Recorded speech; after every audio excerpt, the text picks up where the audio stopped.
बिस्मिल्लाहिर्रहमानिर्रहीम। अस्सलाम वालेकुम। नाज़रीन, कल आपने तमाशा देखा कि जिस कारकर्दगी पर शर्म से आदमी को मुँह छुपा लेना चाहिए था, उस कारकर्दगी पर इन्होंने 3 साला जश्न मनाया तहरीक इंसाफ ने, और बड़े बड़े इश्तहार छापे और इस जश्न का नाम रखा निखरता उभरता पता नहीं महकता पाकिस्तान। इस तरह का कोई उन्वान बड़ा बेतुका सा। हालांकि इस प्रोग्राम का, इस जश्न का उन्वान होना चाहिए था तड़पता, सिसकता और बिलखता पाकिस्तान। पाकिस्तान को तबाही के आखिरी किनारे पर ले जाकर ये जश्न मना रहे हैं, और ठीक है, इनका हक भी बनता है, क्योंकि ये इस एजेंडे पर आए हैं कि पाकिस्तान को तबाह करना है, तो एजेंडे में कामयाबी का जश्न मनाना इनका हक है। और इस जश्न के जो इश्तहारात छापे गए, और मुस्लिम लीग ने एक बड़ा कारनामा किया कि वो बता दिया कि ये भारतीय वेबसाइट से ली गई तस्वीरें हैं। 4 तस्वीरें, और चारों की चारों तस्वीरें भारत की हैं। पाकिस्तान की उनमें एक भी तस्वीर नहीं है। कोई किसान है तो वो अपने लिबास से पहचाना जा रहा है कि वो हिंदुस्तान का है, पाकिस्तान का नहीं है। इंजीनियर है और कोई कारखाना लगा हुआ है और इस तरह की चीज़ें। तो ये भारत की तस्वीरें इन्होंने अपने जश्न तरक्की के तौर पर ये तस्वीरें शामिल की, और इस पर अब तोय लानत तो हो रही है। लेकिन सवाल ये पैदा होता है कि ये भारत पीटीआई के हर मामले में भारत ही को क्यों शामिल करते हैं। कश्मीर का नक्शा, पाकिस्तान का नक्शा जब भी ये छापते हैं तो उसमें मकबूजा कश्मीर को भारत का हिस्सा दिखाते हैं, और जब कोई इतराज़ करता है तो शाह महमूद कुरैशी कहता है कि वो तो पहले ही भारत के पास है, नक्शे से क्या फ़र्क पड़ता है। इसी तरह फॉरेन फंडिंग केस का जब खुरा निकलता है तो वो या भारत में जाकर निकलता है या फिर इसराइल में जाकर निकलता है। मकबूजा कश्मीर इन्होंने भारत को दे दिया, ये इनका कारनामा है, जिस पर जश्न की जो तफसीलात उसमें ये भी बात करनी चाहिए थी। तो नाज़रीन, ये तरक्की का जो सिलसिला है इस पर भी बात करता हूँ, लेकिन पहले ये देखिए कि बरतानिया ने पाकिस्तान को सफरी लिस्ट में, ख़तरनाक रेड लिस्ट में से निकालने से इनकार कर दिया, और पाकिस्तान का मौक़िफ़ मुस्तरद कर दिया है, और पाकिस्तान के एदाद व शुमार को भी मुस्तरद कर दिया, और कहा है कि कोरोना के बारे में पाकिस्तान की कोशिशें ठीक नहीं हैं। और ये कोई हैरत की बात नहीं है। दुनिया में, पूरी दुनिया में इस वक्त कोरोना नीचे आ रहा है। पाकिस्तान वाहद मुल्क है जहाँ कोरोना ऊपर जा रहा है, और क्यों ऊपर न जाए, जबकि इन्होंने पहले भी खरबों रुपए की जो इमदाद आई थी कोरोना से निपटने के लिए, वो सारी की सारी हड़प कर गए। मरीज़ों पर और मर्ज़ के खात्मे पर इन्होंने 1 रुपया खर्च नहीं किया, वो सारी की सारी रकम इन्होंने हड़प कर ली। तो अब जो $3.25 अरब इनको मिले हैं, और ये रकम भी खरबों में बनती है, तो ये भी सारी की सारी हड़प होने जा रही है, और कोई इसका हिसाब किताब मांगने वाला या इशारा करने वाला नहीं है। मीडिया की इतनी ताकत ही नहीं है कि वो सवाल उठा सके। और ये सारी करप्शन के बाद जब ये कोरोना फैल रहा है तो बरतानिया आखिर सफरी लिस्ट से, मनफी नेगेटिव लिस्ट से, रेड लिस्ट से पाकिस्तान का नाम क्यों निकाले। ये इनकी कारकर्दगी का हाल है, और मुंह बोलता हुआ ये एक सबूत है कि पाकिस्तान में करप्शन से, इमरान खान के हाथों करप्शन से कोई भी फंड महफूज नहीं है।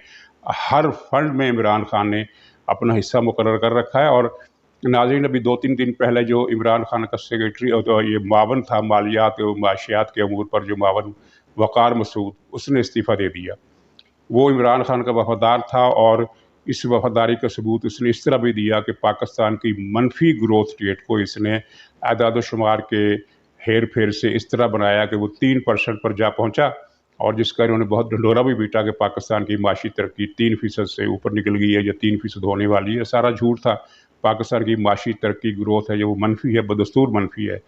तो वक़ार मसूद का ये इतना वफ़ादार था, लेकिन इसके बावजूद उसको क्यों निकाला या उसको इस्तीफ़ा क्यों देना पड़ा, उसकी कहानी मुख्तसरन ये है कि इमरान खान का इसरार था, और उसके शौकत तरीन का, जो करप्शन में अपना एक नाम और मुकाम रखता है, इन दोनों का इसरार ये था कि फ़लाँ हमारी एटीएम मशीन है, उसको इतनी सब्सिडी दे दो, फ़लाँ हमारी एटीएम मशीन है, उसको इतने रुपए के कर्ज़े माफ़ कर दो। तो ये वक़ार मसूद ने कहा कि फिर ये हमारा प्रोग्राम जो IMF का, ये सारा इसका ख़ात्मा हो जाएगा, ये मुमकिन नहीं रहेगा इसको चलाना, और बहुत नुकसान होगा। तो लेकिन इमरान खान और शौकत तरीन का इसरार यही था कि फ़लाँ सेक्टर को भी सब्सिडी दो, फ़लाँ सेक्टर को भी सब्सिडी दो।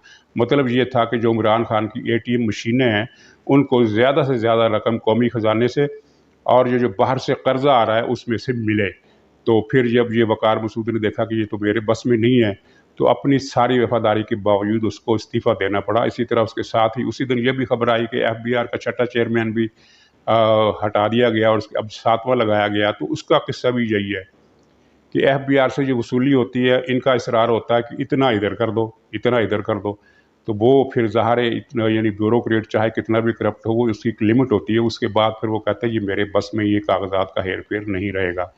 तो चुनांचे एफबीआर के हर चेयरमैन को, चाहे वो, हालांकि इन्होंने हर एक चेयरमैन को अपनी वफादारी जांचने के बाद लगाया था, लेकिन इनकी करप्शन इतनी बेअंदाज है कि इनके अपने वफादार भी हाथ खड़े कर देते हैं और उनको फिर भागना पड़ता है या उनको निकाल दिया जाता है। तो नाज़रीन, ये जो जश्न तरक्की है, मुझे याद आया कि अयूब खान ने भी मुल्क को बर्बाद किया था। वो इस मुल्क का पहला गद्दार था जिसने पाकिस्तान के दरिया भारत को बेचे और पाकिस्तान की मालियात जो उस वक्त तक आज़ाद थी, आईएमएफ के हवाले करके पाकिस्तान को नस्लों का गुलाम बना दिया। तो उस गद्दार ने भी 10 साल तक पाकिस्तान की तबाही फेरने के बाद अशरा तरक्की बनाया था और अशरा तरक्की की एक ट्रेन भी चलाई थी जो पेशावर से लेकर तमाम बड़े स्टेशनों से होते हुए लाहौर से, मुल्तान से कराची तक पहुंची थी और हर जगह लोगों ने उसका जूतों से इस्तकबाल किया था और किसी ने उसकी अशरा तरक्की के झूठ पर एतबार नहीं किया था। तो ये उसी किस्म का ये इन्होंने जश्न तरक्की मनाया है। डूबता, सिसकता, तड़पता पाकिस्तान, यानी इसकी मईशत जो है वो इस वक्त नज़ा की हालत में है। ये कारनामे बता रहे हैं कि हमने पाकिस्तान को 3 साल में पता नहीं कहाँ से कहाँ पहुँचा दिए। तफसील जो है वो असल में किसी मीडिया को ज़रूरत है ना, अपोजिशन के पास इतनी सलाहियत है कि वो पूरी क़ुव्वत से इसको उजागर कर सकें कि इनके कारनामे क्या हैं। इन्होंने पाकिस्तान को डुबो दिया है भूख और गुर्बत में, महंगाई में इजाफा किया इन्होंने, कितना इजाफा नाकाबिल तस्वुर हद तक। यानी बिजली का बिल जो था वो 2.5 गुने आ रहे हैं और एक middle class, lower middle class और गरीब आदमी की आमदनी इतनी नहीं है कि वो जो पुराने निरखों पर बिजली जो मुयस्सर होती थी उसमें 1 रुपये यूनिट का भी इजाफा हो, लेकिन उसको 2.5 गुना ज़्यादा देना पड़ रहे हैं और दवाओं की कीमत में 5 गुना ज़्यादा इजाफा हुआ, यानी 500%। मतलब ये है कि जिसका अगर किसी गरीब आदमी को महीने में वो 1,000 रुपये की दवाएं ख़रीद सकता था, तो अब उसको 1,000 की दवाएं 5,000 रुपये में ख़रीदनी पड़ती हैं। और ख़ास तौर पर इमरान खान का जो सितम और जो कहर है वो टूटा है, वो जान बचाने वाली अद्वियात पर। चुनाचे ये जान बचाने वाली अद्वियात लोगों की पहुंच से बाहर हो गई हैं। कल ही मैंने एक ट्विटर पर मैसेज देखा कि किसी को जान बचाने के लिए एक इंजेक्शन की ज़रूरत है। उसने खुदा के नाम पर और रसूल के नाम पर ये अपील की है कि कोई मुझे ये इंजेक्शन ख़रीद कर दे दे, क्योंकि उसके पास तो ताकत नहीं है। और ये पाकिस्तान में हर जगह का यही मसला हो गया है। तो इसने जान बचाने वाली तमाम अद्वियात को आवाम की पहुंच से दूर कर दिया है। और इसी इमरान खान ने ये भी किया कि पाकिस्तान में बावले कुत्ते काटे की जो वैक्सीन पहले हर जगह दस्तयाब थी, हर इलाके में दस्तयाब थी, मैं उसको गवाह हूँ कि किसी को बिल्ली या कुत्ते ने काट लिया, उसको वहम हो गया तो वो जाकर उसकी वैक्सीन लगवा कर आ जाता था। अब वो वैक्सीन पाकिस्तान में नहीं मिल रही और हर रोज़ ये खबरें आती हैं कि फ़लाँ मुकाम पर फ़लाँ आदमी या बच्चा बावले कुत्ते के काटने के बाद बावलेपन का शिकार हो गया और मर गया। इमरान खान को जश्न मनाना चाहिए। 2 करोड़ अफराद को खत्ते गुर्बत से नीचे धकेलने का ये कारनामा वो है जो पाकिस्तान के 70 वर्षों में तमाम गैर आइनी हुक्मरान भी मिलकर अंजाम नहीं दे सके। अयूब खान, मुशर्रफ, या इन तीनों ने मिलकर जितनी तबाही मचाई वो इमरान खान की 3 वर्षों में मचाई हुई तबाही से मजमूई तौर पर फिर भी कम है। इमरान खान को जश्न मनाना चाहिए कि इसने लोगों की पहुंच से दाल भी निकाल दी है। लोग अब दाल भी नहीं खरीद सकते, सब्ज़ी और गोश्त का तो जिक्र ही क्या। इसने सादा आटा गरीबों की पहुंच से निकाल दिया है। इसने आम बनस्पति घी, बनस्पति कुकिंग ऑयल आवाम की पहुंच से दूर कर दिया है।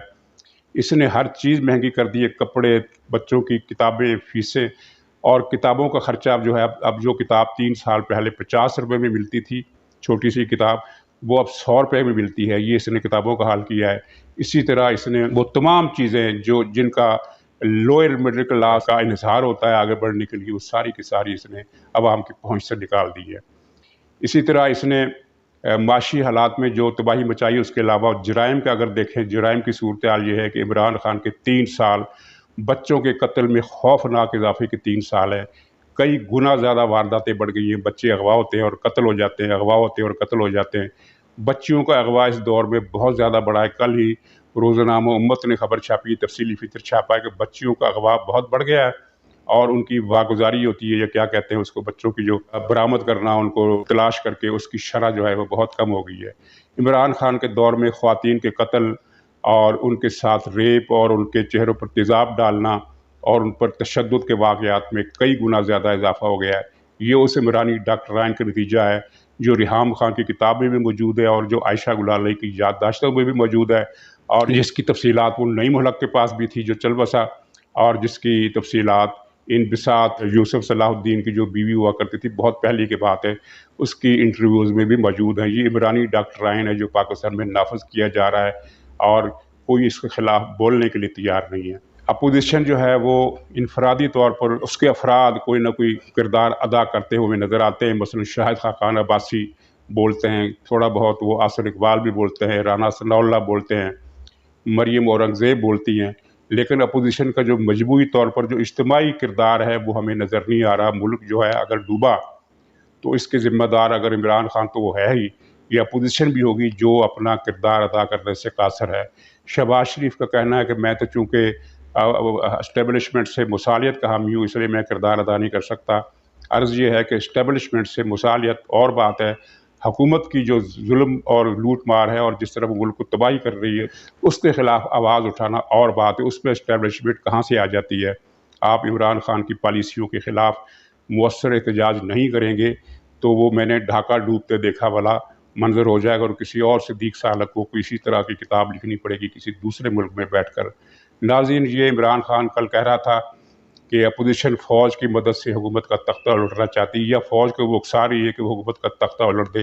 اپوزیشن کی کہاں ہمت ہے کہ وہ فوج سے یہ بات کہے، اور اسی سانس میں عمران خان نے کہا کہ فوج پر تنقید کرنا اور بات ہے، تنقید میں نے بھی کی ہے لیکن یہ تو پتہ نہیں کیا کرتے ہیں۔ یہ بات بالکل الٹ ہے، کیونکہ اس وقت کی اپوزیشن فوج پر تنقید نہیں کر رہی، فوج کے سیاسی کردار پر وہ ہلکی پھلکی اشاروں کے دعوے میں تنقید کرتی ہے، فوج کا نام بھی نہیں لیتی، کبھی نکے کا ابا کہتی ہے، کبھی خلائی مخلوق کہتی ہے، کبھی کچھ اور کہتی ہے۔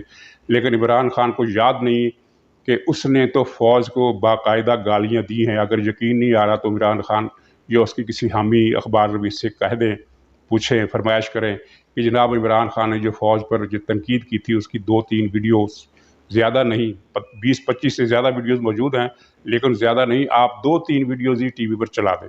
کسی ٹی وی چینل میں جرت نہیں ہوگی کہ وہ عمران خان کی جو اس وقت قائد انقلاب بنا ہوا ہے اور جو پاکستان کے وزیر اعظم ہے، وزیر اعظم کی پرانی تقریروں کے ویڈیو کلپ وہ نہیں چلا سکتا، کیونکہ اس میں فوج کے خلاف نہایت ننگی اور گندی اور انتہائی بیہودہ قسم کی خرافات ان ویڈیوز میں موجود ہیں۔ اگر وہ یہ انکار کرتے ہیں تو ٹھیک ہے، چلا دیں کہ یہ عمران خان نے یہ کہا تھا اور یہ کہا تھا۔ وہ تو ایسی ویڈیوز ہیں کہ جن کو آپ نقل بھی نہیں کر سکتے، کوٹ ان کوٹ بھی نہیں بتا سکتے کہ عمران خان نے فلاں موقع پر یہ فقرہ کہا تھا اور فلاں موقع پر یہ فقرہ کہا تھا۔ تو ناظرین، یہ 3 سالہ تباہی کا جشن جو ہے کل منایا گیا، اور ابھی شاید کچھ اور دن منایا جاتا رہے گا، اور اس کا آپ نے حشر دیکھ لیا۔